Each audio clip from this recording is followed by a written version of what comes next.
Page 6, Birdie Song or Birdie Dance, depends on what mood you're in, I guess. It's about wrist staccato. Wrist staccato is also known as hand staccato, depending on what country you're from. And it's where you're simply, so it's this way, you're flexing at the wrist high. It can be slow, where you have your hand on the keys and you just bounce off, boom, and you put it back on the keys to do it again, boom, boom, boom. Get the booms right. Or quickly, where you got to do that, but it's not a big motion if you're doing that. It's got to be a little motion, because if you start getting a big motion, you lose control. And that's really, this is a good exercise in that. It's all over the place. Cut time, 2/2 time. When I start learning a song in cut time, that's in cut time, I put it mentally myself. I just put it in 4/4 time. I think of it as though it's in 4/4 time. And then after I get the rhythm learned and stuff, the notes and the fingering, then I put it back in cut time. So right now in this video, I'm going to talk about this piece as though it's in 4/4 time. And we'll put it back in cut time later, much later. 1 sharp in the key signature. We're in the key of G major. Make sure you can do the G major scale and the E minor scale, because it also has 1 sharp. 2 octaves up and down. By this time you reach this level, you should know all your scales pretty much. And you should be doing them at least 2 octaves up and down. And it doesn't hurt to do the arpeggios. Start on the arpeggios if you haven't done them. Ideally, you've been doing the arpeggios too, so you can do those 2 octaves up and down. It's really the tremolo exercise on the arpeggios that I'm after. That's really what you need the most right now. I explained it all in the arpeggio video and scale videos. It's okay. And again, at this level, I don't feel like I need to feed you the notes. You should be able to read this music and figure these notes out on your own. If not, I encourage you to go back to book 1 and go through them all again. Make sure you can get the rhythm and the notes. Rhythm in this piece is not hard at all if you take it in 4/4 time, because there's a bunch of 1/8 notes and quarter notes for the most part. So at the beginning, right hand only. 1, 2, 3, 4. I'll put the accents in and all that in later. Right now I'm just working on notes and fingering and rhythm. Make sure I got all that first. I'm going to play everything more or less legato for now. One thing at a time here. I don't know. It's like an engine getting started here. We're just warming up, I guess. I'm not sure what the birdies are doing. Unless maybe this is a rainstorm that's about to happen and the rain is just starting to come.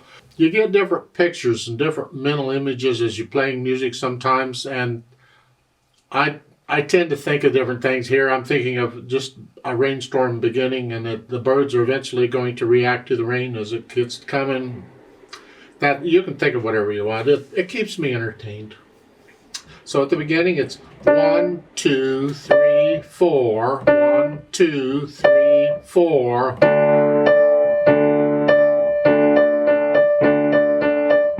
This is where we go bump, bump, bump, bump, bump. There isn't time to put your hand on the key each time. You got to go quickly, but it's not a big motion, it's a little motion. And even though it's loud, or very loud here, it doesn't matter, it's still a little motion. Here, in the second line here, come up.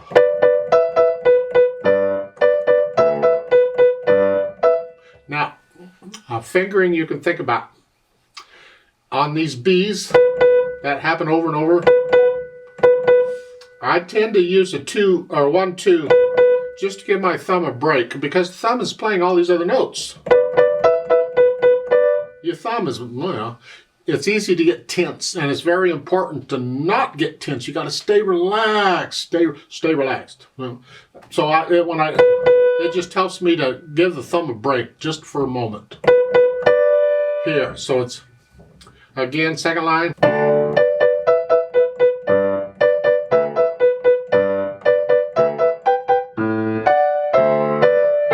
The idea, I don't feel like I need to play this. The idea. That's the only fingering I recommend to change, although you can do thumb on everything if you want. Now on the last line, on the second ending here, you got these. I do a 2-1, 2-1, 3-4. I like to use different fingers on repeated notes. Not everybody does. You don't have to. It's up to you. But it'll help you out later on. And if it was really quick, this would come in handy. But it's just 2.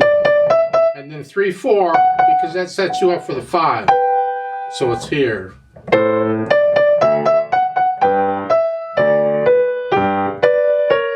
Watch this fingering at the end there on page 6. 1, and then I do they say a 1, 5. That puts a thumb on both. I don't like doing that. I'm going to do a 3, 5 here, and then a 1, 5. That's good fingering. Actually, a 1, 5. This kind of thing happens quite a bit, but I see nothing wrong with a 3, 5. Try and get the notes down at the same time. I'm not, but maybe you can. And then going on page 7, then 4, they want 5 again. No, you're leading into this. They have to be connected. I want to connect them with the fingers. So I'm going to go 5, 4, 5, 4, and then immediately put my 5th finger on it. Because I got to do this other stuff. And the 4, if you have really big hands, you can leave 4 on it and do that. I do a 1, 2, 3, 1. They got a 1, 2, 3, 4. I don't agree with that. So starting again at the bottom of page 6, I do a 4 real quick, and then it's a 1, 2, 3, 1, because you got to hold it down, and then you go up, and I do a 2, and it's a 1, 2, 3, and I slide off because I need the 4th finger for the A. Here, so, and then 5, and again 3, 5, and a 4, and then a 5. Substitute, and then on second line, 3rd measure, 3rd finger, and then put 5th finger on it. You got a whole core rest now before you got to play that note. You got a little more time, so because you got to hold that down.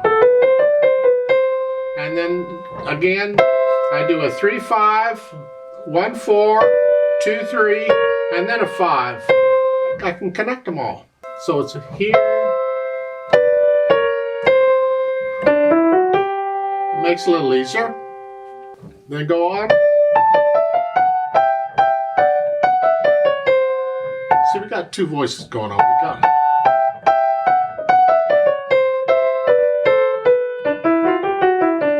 now in first inning there on page 7, here, and then here. If you want, that's kind of awkward. Now another fingering you can try here, rather than this. Then with your thumb here. Yuck. You can try this. 2, 4, and then a 1, 5. Here you don't have as far to go. And then a 2, 4, and then do a 3 with an immediate substitute. So it's here. It's kind of a tricky fingering.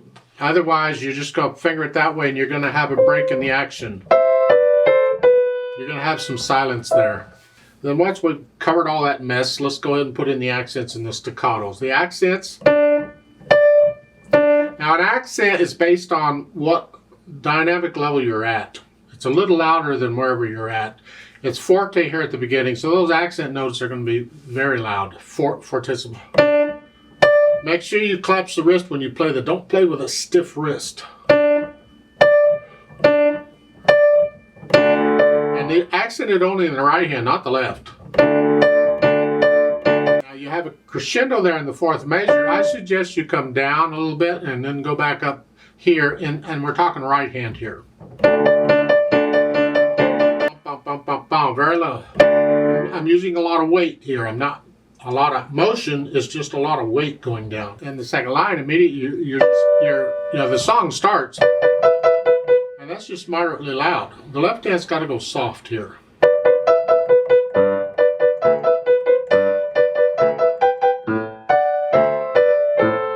So You got staccato in one hand, legato in the other. Yeah, okay. Bottom of the page, second ending. You're going up to loud. Well, you've been moderately loud. You can actually have come down to about a moderately soft, somewhere in there, and then go up.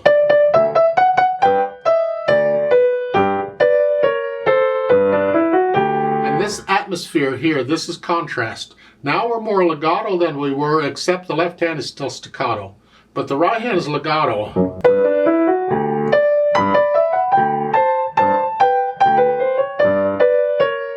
You get the idea of, I hope, what we're going on. I don't want this video to last forever. And that's basically what it is. As far as the roadmap of where you go in, there's a first and second ending on page 6. There's another first and second ending on page 7. You got a reverse repeat sign at the beginning of page 7, so, you know, okay. Then at the bottom of page 7, you'll notice a DS all coda. DS means go back to the sign, wherever that's at. Well, then you go looking for a sign. Well, the sign is on page 6 between the first and second measures of the second line. See that? It's a fancy looking S, whatever it is. So it's a sign. You go back to that point. And then when you get to the coda sign, you jump immediately to the coda. The coda is at the bottom of page 6, the coda sign, excuse me, is at the bottom of page 6, right before the last measure, the circle with the crosshairs. When you get to that point, you immediately jump over and play the coda, which is just one measure long. Yay. And the coda, by the way, that is an accented staccato with a sforzando. Boy, they like the overkill. I mean, give it a bang, but make it a musical bang. Don't get vulgar with it. Let the wrist collapse when you play that. Don't. Let the wrist collapse. Now, speed-wise, well, they say with a marked rhythm, but they give you an idea here with the metronome. But now I got to put it back and cut time. We're feeling this in 2. 1, 2. 1, 2. 1, 2.